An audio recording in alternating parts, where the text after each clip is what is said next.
lógicas bool, por ejemplo, por así decirlo. ¿Sí? Fíjense que todas las palabras están separadas con un guión bajo. ¿Sí?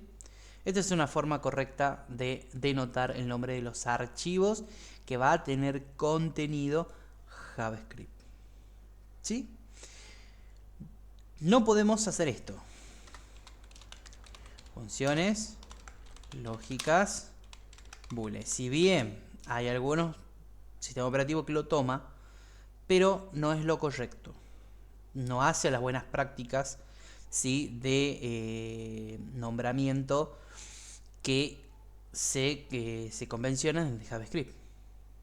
¿Sí? Porque fíjense que JavaScript nos da reglas para colocar el nombre a las variables, ¿sí?, y también algunas técnicas nos ofrece. Estas técnicas son más que nada generales, pero que sí se utilizan. ¿Sí? Ahora vamos a ver el otro elemento. Fíjense que tenemos las constantes. Las constantes, fíjense que vamos a ver esto. Vamos a poner, por ejemplo, 24 y vamos a poner constantes. Bueno, medio grande la letra, pero bueno. ¿Sí? Constantes. El tema de las constantes, fíjense que tiene que ver con un tipo de variable en la cual no cambia su contenido a lo largo de la ejecución de un programa. Por ejemplo, una constante típica es pi. Pi 3,1416. No cambia, porque pi tiene ese valor y ya está determinado. Bueno, todas las constantes que nosotros vayamos a ocupar, ¿sí?, cuando vamos a escribir código JavaScript, vamos a utilizar la técnica de uppercase. Y fíjense que yo hice ya alusión cuando fui escribiendo el uppercase. El caso de mayúsculas, ¿sí? Todas las constantes deben estar escritas en mayúscula. Por ejemplo, nosotros cuando vamos a poner una constante, anteponemos, ¿sí?, la palabrita reservada const para indicar que la variable que vamos a declarar es una constante. Bueno, luego de que ponemos const, y esta es una palabrita reservada, la cual la voy a poner, por ejemplo, la vamos a poner en naranja. Espero que se note. Voy a poner una naranjita más oscuro. Const, ¿sí?, que es una palabrita reservada, ya vamos a ver qué significa const barrilet. Const, y vamos a poner el nombre, ¿sí?, de nuestra variable constante. Perdón, de nuestra constante, no variable constante. De nuestra constante. Los nombres de las variables constantes, perdón, me equivoqué, deben ir con mayúscula. Por ejemplo, no sé, vamos a poner valor. ¿Sí? Bueno, de esta forma declaramos una variable. Declaración de una constante. ¿Sí? Bueno, ¿podemos tener otro caso? Sí. Const. Vamos a poner, por ejemplo, pi. ¿Sí? Vemos que pi es igual a 3.1416. ¿Sí? Acá tenemos declaración y asignación de una constante. Bien, entonces la declaré, es decir, estoy declarando que voy a utilizar una variable que se va a llamar pi, perdón, una constante que se va a llamar pi, y automáticamente le asigno con el operador de asignación el valor de 3.1416. ¿Sí? Espero no equivocarme. Sí. Fíjense que todas las constantes van a llevar mayúscula.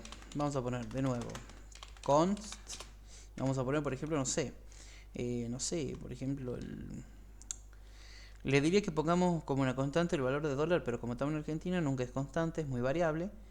Vamos a poner, por ejemplo, algo que se mantenga, por ejemplo, el euro, el valor del euro, que si no me equivoco creo que está en 345 pesos en estos momentos. Declaración y asignación de constante.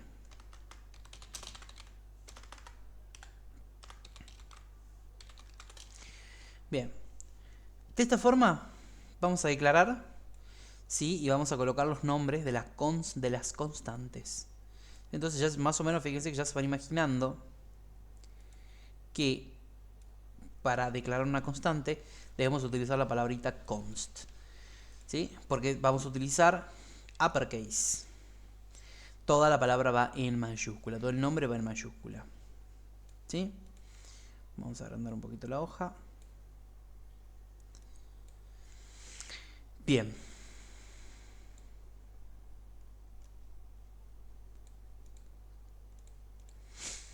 Vamos a ver el otro elemento, ¿sí? Después tenemos las clases. Una clase vendría a ser una estructura. Por ejemplo, las clases, vamos a agrandar un poquitito más la letra. Vamos a ponerla en 20. Las clases. Podemos decir que clase es una estructura. Una estructura que tiene atributos y métodos.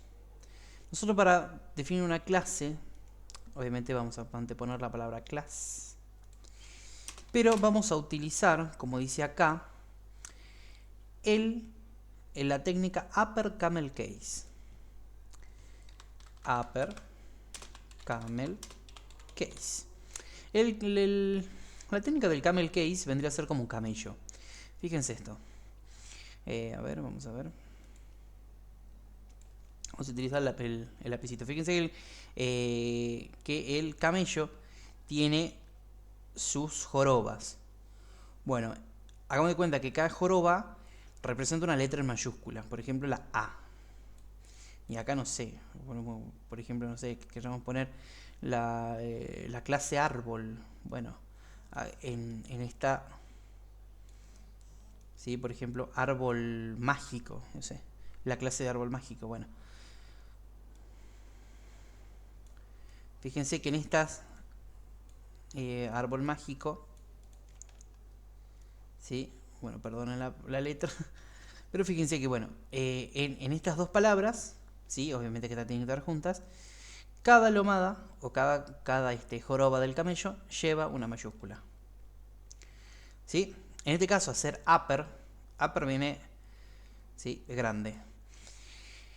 Viene de mayúsculas. Vamos a tener que utilizar la mayúscula.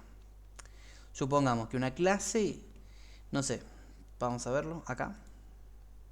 Cuando vamos a definir una clase, nosotros vamos a anteponer la palabra class.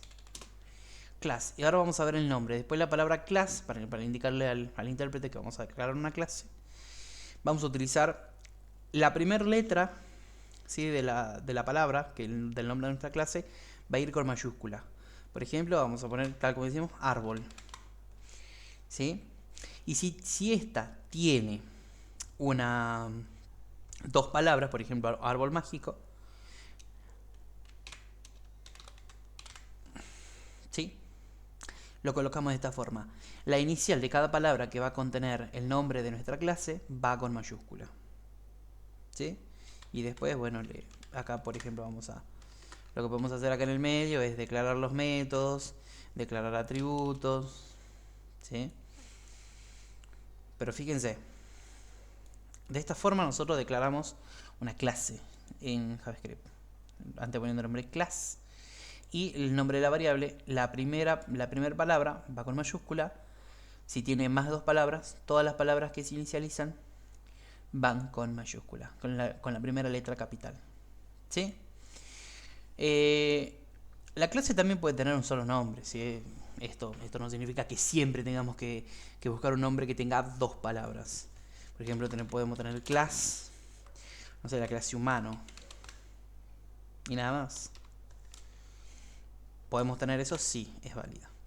Pero fíjense que la particularidad es que las clases, los nombres de las clases, su primera letra es capital, es mayúscula. Por eso dice upper camel case. ¿Sí? Para que, fíjense que acá ya se va formando, ¿sí? La lomadita de la joroba del camello. Fíjense que acá arranca, podemos decirle así, ahí, a ver. Fíjense que esto hace así y va ahí y ahí. Por eso se dice camel case, ¿sí? El caso del camello, las palabras caso del camello. Bien, después tenemos lo que son los objetos, los tipos de datos, los nombres de las variables que van a contener tipo de datos primitivos, funciones e instancias. Van a tener lower camel case, ¿sí? Vamos a ver cómo es esto y ya con esto finalizamos el video. Dice que los objetos, las variables de tipo que van a contener tipo de dato primitivo, funciones, van a utilizar la técnica de lower camel case. Camel case. ¿Qué quiere decir esto? Fíjense que si acá utilizamos upper camel case, acá, bueno, la primera letra, por ejemplo, cuando nosotros vamos a declarar un objeto, por ejemplo, un objeto se declara, es una variable. Por ejemplo, la variable objeto, no sé, el objeto, no sé, persona,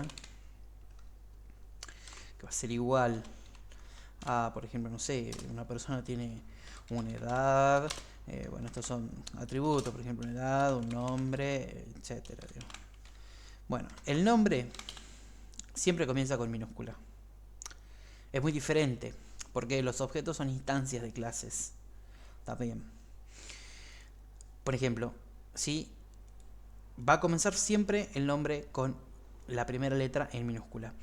Ahora, en el caso de que tenga dos palabras, por ejemplo, persona, no sé, persona mágica. Vamos a ver qué tipo de persona mágica.